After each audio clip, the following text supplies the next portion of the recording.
सर्वांना हरिओम.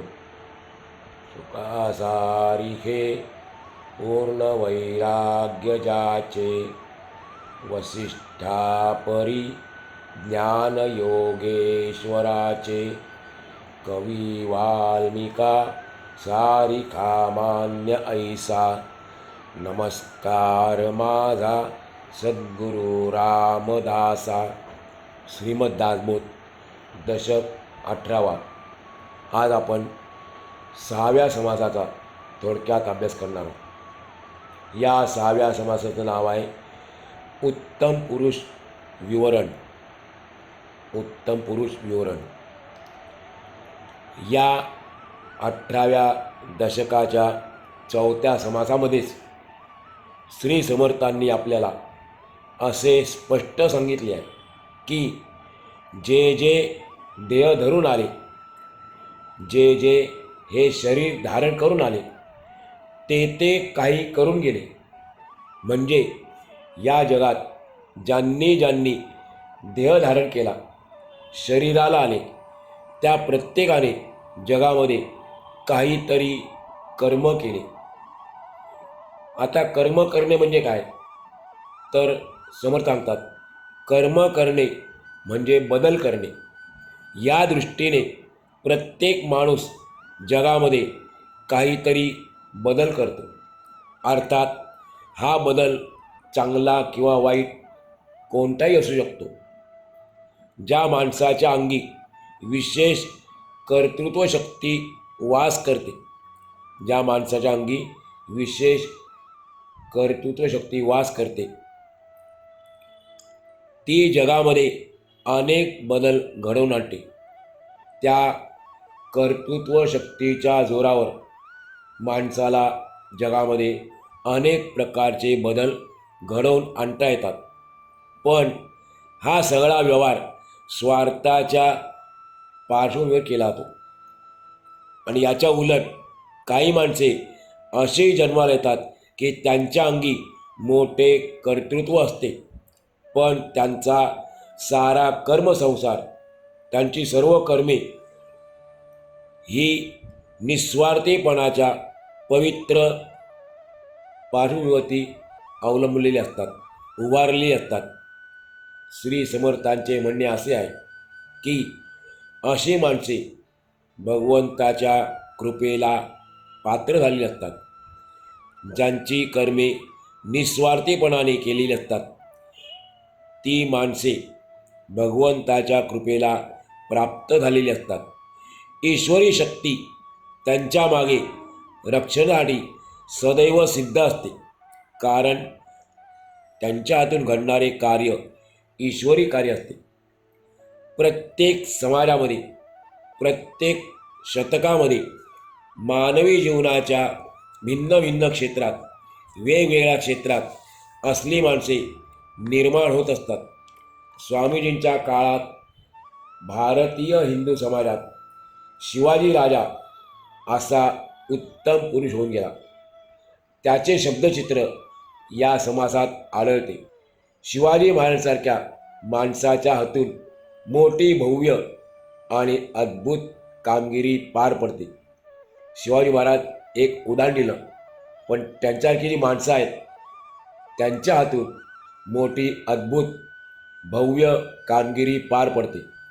त्यांच्या जीवनात पदोपदी नाट्यप्रसंग उद्भवतात आणि त्यांच्यातून ते ईश्वरी कृपेने सही सलामत बाहेर पडतात. बहुतेकांना महाराजांच्या चरित्र अभ्यास आहे. किती संकट आली, कोणकोणते नाट्यरंग आले, पण त्याच्यातून ते शिवाजी महाराज ईश्वरी कृपेने सही सलामत बाहेर पडले. त्यांचा प्रभाव, अशा माणसांचा प्रभाव समाजाच्या सर्व अंगांवर पडतो. त्यामुळे समाजाच्या जीवन पद्धतीत आमूलाग्र बदल होतो. नवीन मूल्ये, नवीन ध्येये, नवे कर्तृत्व, साहस उदयाला येतात. समाज गतिमान होतो. श्री समर्थ यालाच धर्मस्थापना असे नाव देतात. अशा प्रकारची धर्मस्थापना करणारा पुरुष सतत परोपकार करतो, कारण त्याला सर्वांचं हित साधायचं असते, सर्वांना सुख द्यायचं असते.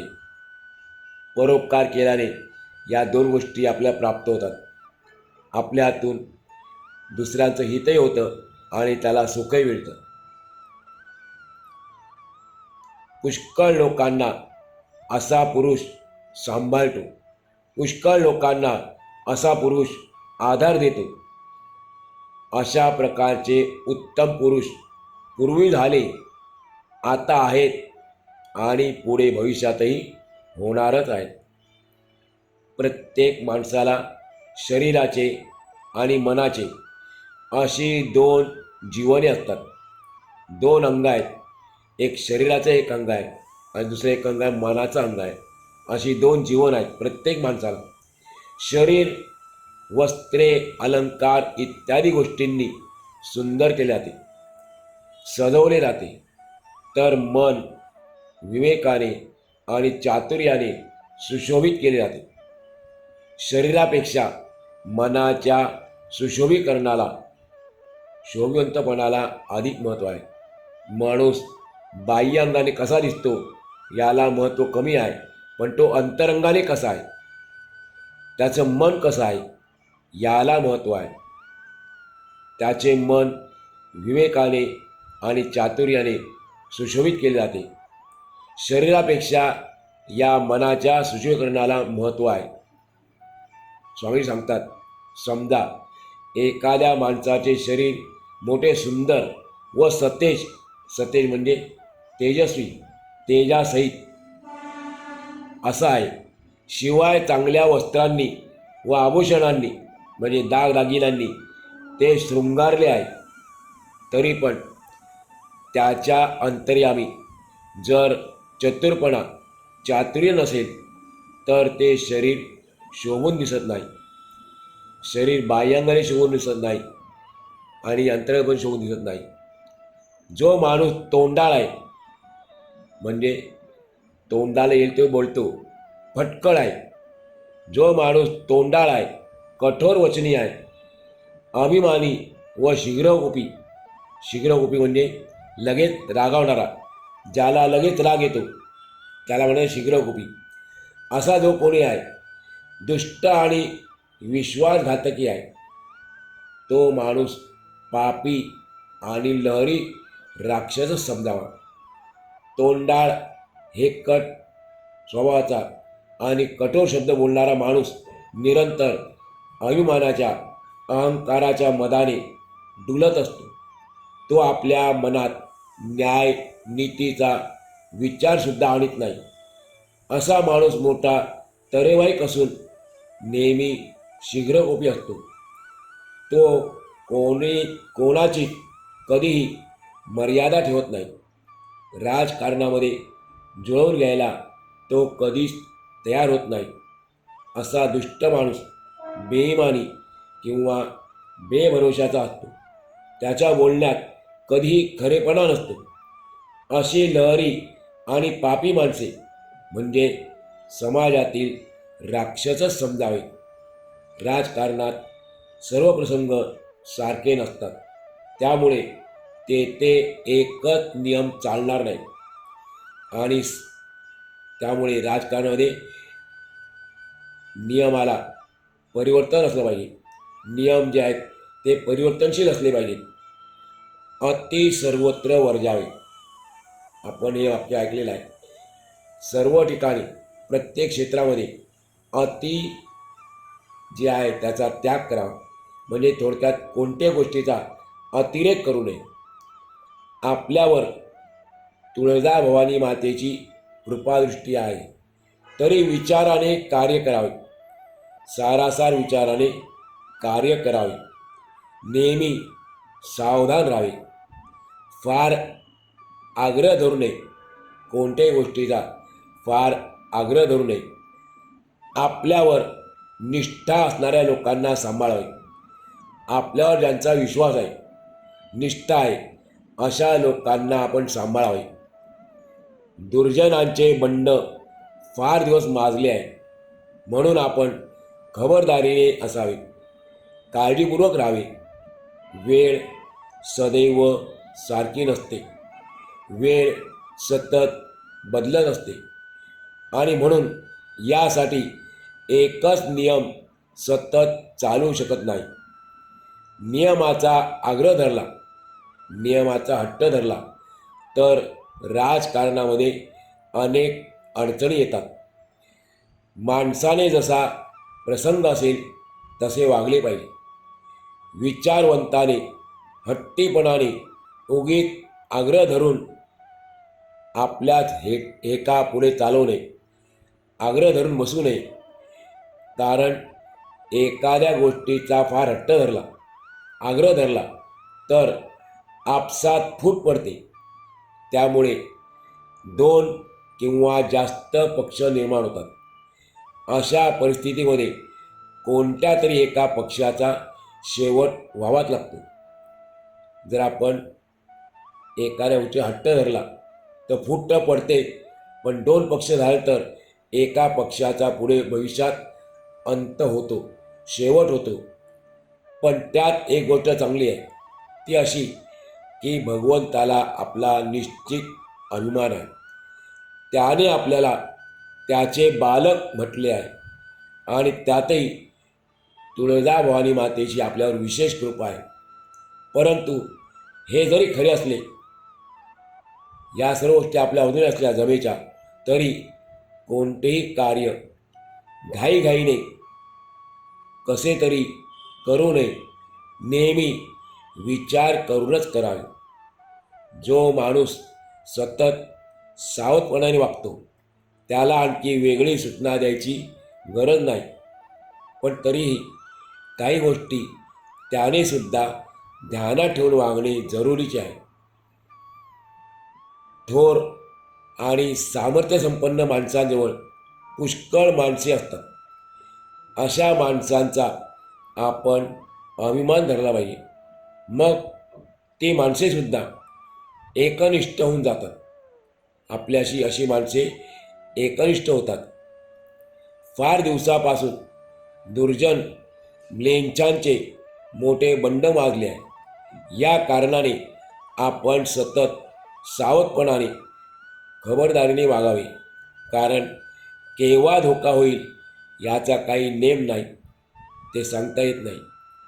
ज्याच्यावर ईश्वराची कृपा झालेली असते त्याचे जीवन समजणे कठीण असते.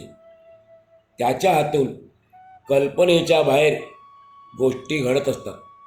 त्याच्या जीवनात अद्भुतपणा, भव्यपणा, नाट्य, चमत्कार, धर्मस्थापना या सर्व गोष्टी आढळतात.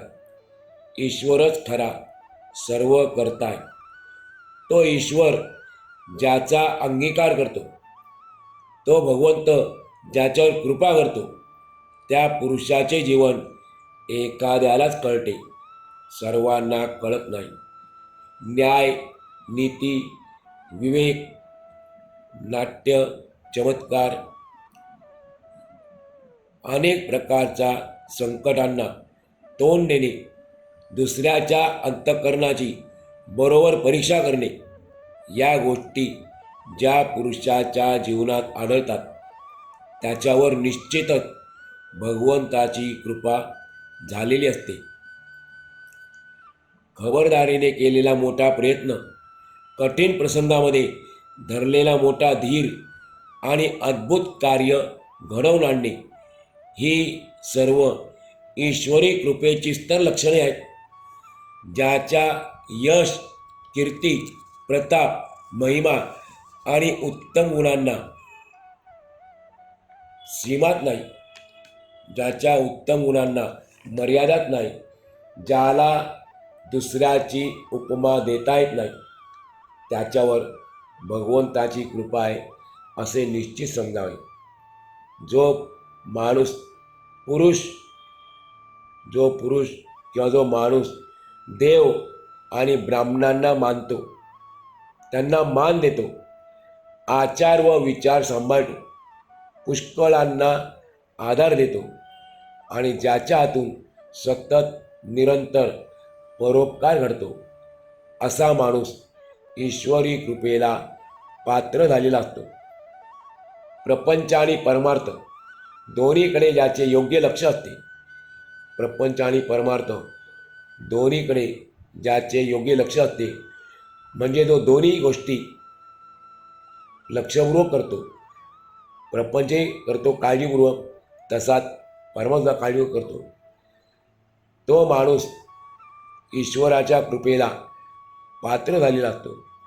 जो सतत सावधपणाने वागतो, दक्षतेने वागतो, जो देवाचा कैवार घेतो, देवांची बाजू घेतो, ब्राह्मणांची काळजी वाहतो, जो माणूस पुष्कळ लोकांचा आधारस्तंभ असतो, त्याच्यावर खात्रीपूर्वक ईश्वराची कृपा झालेली असते. जो पुरुष उत्तम गुणांचा चाहता आहे, जो पुरुष उत्तम गुणांचा चाहता आहे, ज्याच्यापाशी तीव्र बुद्धी आणि सूक्ष्म विवेकशक्ती आहे, ज्याला केवळ शुभ वासनाच आहेत, म्हणजे ज्या माणसाजवळ फक्त चांगल्या वासनाच आहेत, चांगल्या इच्छाच आहेत, आणि ज्या माणसाने पुण्यकर्मे केलेली आहेत, किती गेली अमाप, ती मोजता येणार नाही, अशी अमाप पुण्यकर्मे ज्याने केलेली आहेत, असा पुरुष म्हणजे ईश्वरी कृपेचेच फळ आहे. जे पुरुष धर्मस्थापना करतात व ते ईश्वराचाच अवतार असतात, असे अवतारी पुरुष समोर सांगतात, पूर्वी झाले, आज आहेत आणि पुढे होतीलच. आपण ऐकलं आत्ता थोड्यापूर्वी शिवाजीचं नाव घेतलं, ते अवतारी पुरुष होते, म्हणजे ते एक प्रकारे देवाचाच अवतार होता. ज्या विवेक